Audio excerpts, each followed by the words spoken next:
श्री स्वामी समर्थ. अवधूत चिंतन श्री गुरुदेव दत्त. 27 आणि 28 ऑगस्ट रोजी पौर्णिमा आहे.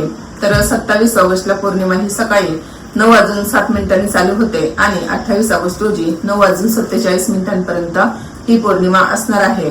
तर आता प्रश्न असा पडतो की आपण सत्यनारायण पूजा कधी करायची आणि आता आपल्या कुलदेवीच्या पौर्णिमेच्या दिवशी ज्या काही आपण सेवा करतो त्या आता आपण कधी करायच्या. तर बघा, सत्यनारायण पूजा ही आपण प्रदोष काळात करत असतो आणि आपण कोणत्याही म्हणजे जी तिथी असेल ती आपण उदय तिथीला महत्व देत असतो कोणत्याही सेवा करताना किंवा कोणती पूजा करताना.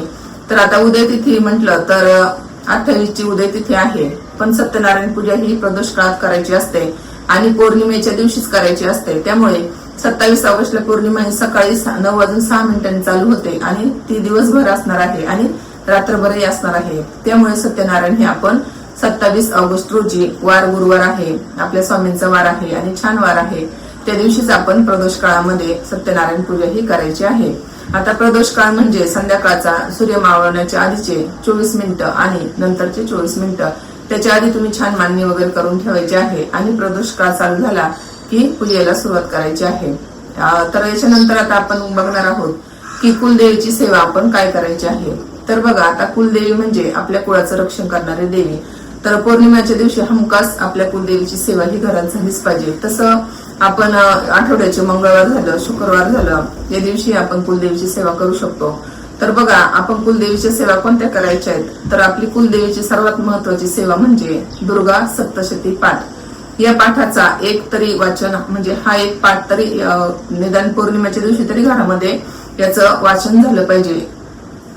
कारण आपली कुळाचं रक्षण करणारी आपली कुलदेवी आहे. जेव्हा आपली कुलदेवी प्रसन्न असते तेव्हा आपल्या घरावर म्हणजे कोणतंही दुःखाचं सावट येत नाही आणि जेव्हा कुलदेवी ही नाराज असते, कुलदैवत नाराज असतं, त्यामुळे तेव्हा आपल्या घरावर म्हणजे काही ना काही आपले प्रश्न हे असतातच. बघा, मुलांचे प्रश्न असतात, त्यांचे लग्नांचे प्रश्न असतात किंवा अजून काही असंख्य असे प्रश्न असतात जे कुलदेवी आणि कुलदैवत हे नाराज असल्यामुळे आपल्या कुटुंबावर त्याचा परिणाम असतात. पण काहींचे ते लक्षात येतं, काहींचे लक्षात येत नाही.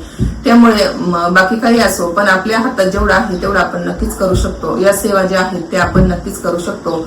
या पाठाला निदान 1 ते 1.25 तास लागतो आणि हा पाठ सहज करणे शक्य आहे. आता ज्यांना वाचता येत नाही त्यांनी युट्यूबवर जायचंय. हा पाठ युट्यूबवर खूप काही व्हिडिओ असतात बघा. छान असा आसन टाकायचंय, देवी समोर तुपाचा दिवा लावायचाय, धूपदीप लावायचंय आणि हा पाठ लावून द्यायचा आणि 1 ते 1.25 तास हा पाठ छान असा श्रवण करायचा आहे. जरी तुम्हाला वाचता येत नसेल तरी तुम्ही श्रवण जरी केलं तरी त्याचं तेवढंच पुण्य आहे. आणि म्हणजे ज्यांना कुलदेवीचा पाठ करणे शक्य नाही त्यांनी नवर्ण मंत्राची 1 माळ जरी केली तरी खूप झालं. आता बघा, ज्यांना खरंच वेळ नाही त्यांनी मग अशी सेवा करायला हरकत नाही, पण ज्यांच्याकडे खरंच वेळ आहे त्यांनी या कुलदेवीचा 1 पाठ हा आवर्जून करावा. त्याच्यानंतर तुम्ही सिद्ध कुंजिका स्तोत्र वाचावं. त्याच्यानंतर तुम्ही पौर्णिमा आहे तर तुम्ही कुंकुमार्चने करू शकता. बघा, कुलदेवीच्या टाकावर करा किंवा कुलदेवीच्या मूर्तीवर करा असेल तर, नसेल तर तुम्ही श्रीयंत्रावरही कुंकुमार्चन करू शकता. त्याच्यानंतर तुम्ही घरात छोटंसं हवनही करू शकता. बघा, ज्यावेळेस आपल्या घरामध्ये होम हवन होत असतं त्यावेळेस आपल्या घरातील वातावरण हे खूप पवित्र होत असतं आणि ज्यावेळेस आपण हवन करतो, आता समजा आपण गणपतीचा मंत्र घेतोय, स्वामींचा मंत्र घेतोय, देवीचा मंत्र घेतोय, तर ज्यावेळेस आपण हे मंत्र घेतो आणि स्वाहा म्हणतो त्यावेळेस ते डायरेक्ट अन्न जे असतं, जे काही आपण स्वाहा करतो ते डायरेक्ट देवापर्यंत पोहोचत असतं. म्हणजे हवनाला एवढं काही महत्व आहे बघा. त्यामुळे आपण छोटंसं का होईना साधं सोपं हवन करायचंय. हवनासाठी काही नाही लागत, गौरी लागते, थोड्याशा समिधा लागतात आणि हवीर द्रव्य लागतं. तर हे सहज आपल्या घरामध्ये उपलब्ध असतं. गौऱ्या नसतील तर तुम्ही आदल्या दिवशी आणू शकता गौऱ्या, किंवा तुम्ही गावी राहत असाल तर गावी तर याचा प्रश्नच येत नाही, कारण गाई वगैरे असतात सर्वांकडेच आणि शेण वगैरे तर असतंच, त्याच्या गौऱ्या तयार झालेल्या असतातच. आता पावसाळ्याचे दिवस आहेत त्याच्यामुळे थोडंसं म्हणजे कठीण आहे, कारण ते ओलं वगैरे होऊ शकतं. तर बघा, अशा काही तुम्ही गौऱ्या उपलब्ध करू शकता. त्याला काही 1 गौरी असली छोटीशी तरी चालू शकतं आणि बाकीचं तुम्ही घरात आपल्या नारळाच्या करवंट्या वगैरे पण असतात, त्या पण चालतात हवनासाठी. जे तुमच्याकडे उपलब्ध असेल ते करून तुम्ही हवन करू शकता. आधी हवन कसं करायचंय आता बघा, थोडक्यात सांगते.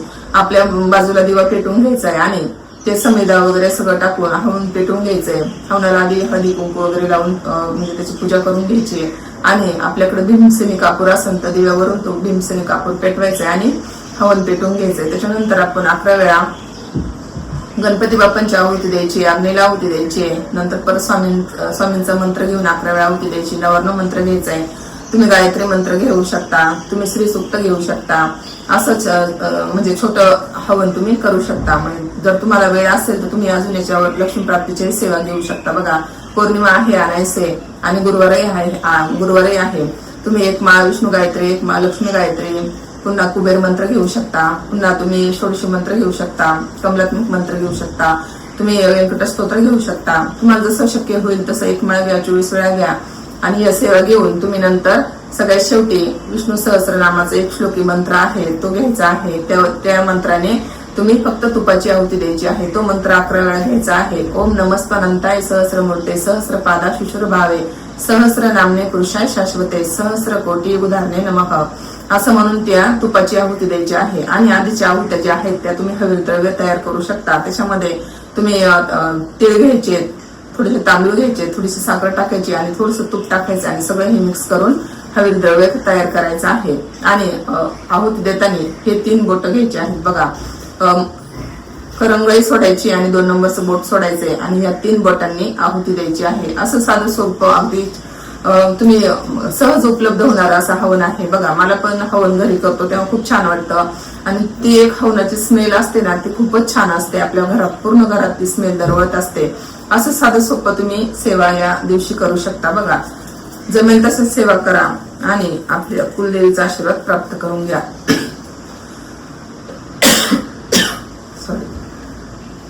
तर बघा, अशी ही कुलदेवीची सेवा आहे ती सर्वांनीच करावी आणि आपल्या कुलदेवीचा आशीर्वाद प्राप्त करून घ्यावा. या व्हिडिओमध्ये एवढंच. व्हिडिओ तुम्हाला आवडला असेल तर नक्कीच लाईक, शेअर आणि सबस्क्राईब करा. सर्वांना श्री स्वामी समर्थ, अवधूत चिंतन, श्री गुरुदेव दत्त. पुन्हा एकदा नारळी पौर्णिमेच्या खूप खूप शुभेच्छा.